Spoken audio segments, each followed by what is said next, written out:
Assalamualaikum warahmatullahi wabarakatuh. Perkenalkan, nama saya Risa Priani Putri dengan nomor NIM 42320010135, mahasiswi Universitas Mercu Buana, Prodi Desain Komunikasi Visual. Pada video kali ini saya akan menjelaskan rangkuman materi modul ke-8 Pendidikan Anti Korupsi dan Etik UMB dengan judul Profesi. Definisi profesi. Secara leksikal, kata profesi mengandung berbagai makna dan pengertian. Menurut Hornby, sebagaimana yang dikutip dari Udin Syaifuddin Said, kata profesi menunjukkan dan mengungkapkan suatu kepercayaan, bahkan suatu keyakinan atas suatu kebenaran atau ajaran agama, atau kredibilitas seseorang. Profesi menunjukkan dan mengungkapkan suatu pekerjaan atau urusan tertentu.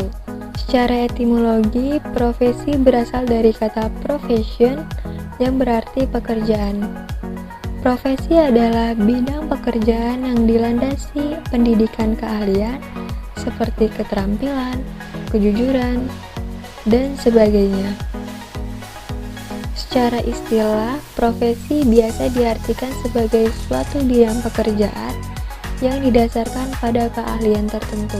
Jadi berdasarkan uraian di atas, dapat kita tarik kesimpulan bahwa profesi adalah suatu keahlian atau skill dan kewenangan dalam suatu jabatan tertentu yang mensyaratkan kompetensi seperti pengetahuan, sikap, dan keterampilan secara khusus yang diperoleh dari pendidikan akademis yang intensif. Di sini ada beberapa istilah yang berkaitan dengan profesi. Menurut Sanusi yang menguraikan kelima konsep tersebut, yang pertama ada profesi, yaitu adalah jabatan atau pekerjaan yang menuntut keahlian dari para anggotanya. Maksudnya, ia tidak bisa dilakukan oleh sembarang orang yang tidak dilatih dan tidak disiapkan secara khusus untuk melakukan pekerjaan itu.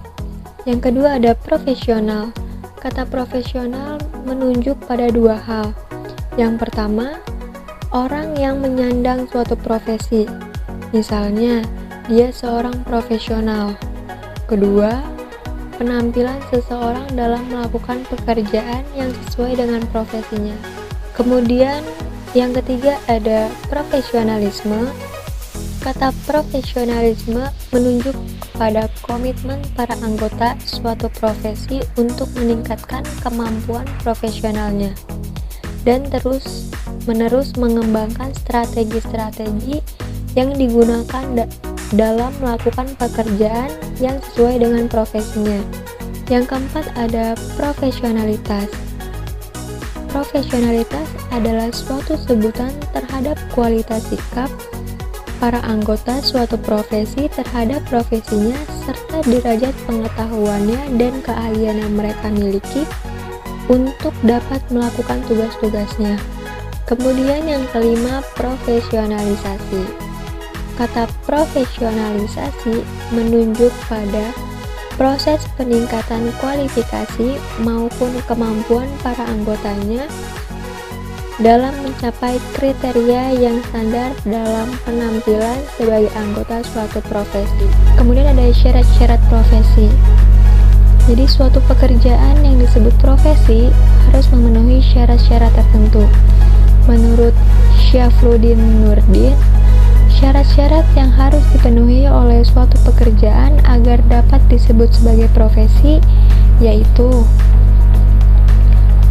panggilan hidup yang sepenuh waktu, kemudian pengetahuan dan kedekapan atau keahlian, kemudian ada kebakuan yang universal, lalu kecakapan diagnostik dan kompetensi aplikatif, lalu ada otonomi, kemudian kode etik, lalu klien, lalu berperilaku pamong, kemudian pengabdian, dan yang terakhir bertanggung jawab dan sebagainya. Kemudian Ahmad Tafsir juga berpendapat bahwa pekerjaan dapat disebut sebagai profesi harus memenuhi syarat. Yang pertama, profesi harus memiliki suatu keahlian yang khusus. Yang kedua, profesi harus diambil sebagai pemenuhan panggilan hidup. Yang ketiga, profesi memiliki teori-teori yang bagus secara universal. Yang keempat, profesi adalah diperuntukkan bagi masyarakat. Yang kelima, profesi harus dilengkapi dengan kecakapan diagnostik dan kompetensi aplikatif. Lalu, pemegang profesi memegang otonomi dalam melakukan profesinya. Kemudian, profesi memiliki kode etik. Lalu, profesi memiliki klien yang jelas. Kemudian, profesi memiliki organisasi profesi. Dan yang terakhir, profesi mengenali hubungan profesinya dengan bidang-bidang lain. Dalam Undang-Undang Nomor 20 Tahun 2003 tentang Sisdiknas, Pasal 39 ayat 2, jabatan pekerja dinyatakan sebagai jabatan profesional. Teks lengkapnya seperti ini. Pendidik merupakan tenaga profesional yang bertugas merencanakan atau melaksanakan proses pembelajaran, menilai hasil pembelajaran, melakukan bimbingan dan pelatihan, serta melakukan penelitian dan pengabdian kepada masyarakat, terutama bagi pendidik pada pekerja tinggi. Lalu ada urgensi profesionalisme dalam kehidupan. Pada dasarnya, profesionalisme dan sikap profesional itu merupakan motivasi intrinsik yang ada pada diri seseorang sebagai pendorong untuk mengembangkan dirinya menjadi tenaga profesional. Motivasi intrinsik tersebut akan berdampak pada munculnya etos kerja yang unggul yang ditunjukkan dalam 5 bentuk sebagai berikut. Yang pertama, keinginan untuk selalu menampilkan perilaku yang mendekati standar ideal. Yang kedua, meningkatkan dan memelihara citra profesi. Yang ketiga, memanfaatkan setiap kesempatan pengembangan profesional. Yang keempat, mengajar kualitas dan cita-cita dalam profesi. Dan yang terakhir, memiliki kebanggaan terhadap profesinya.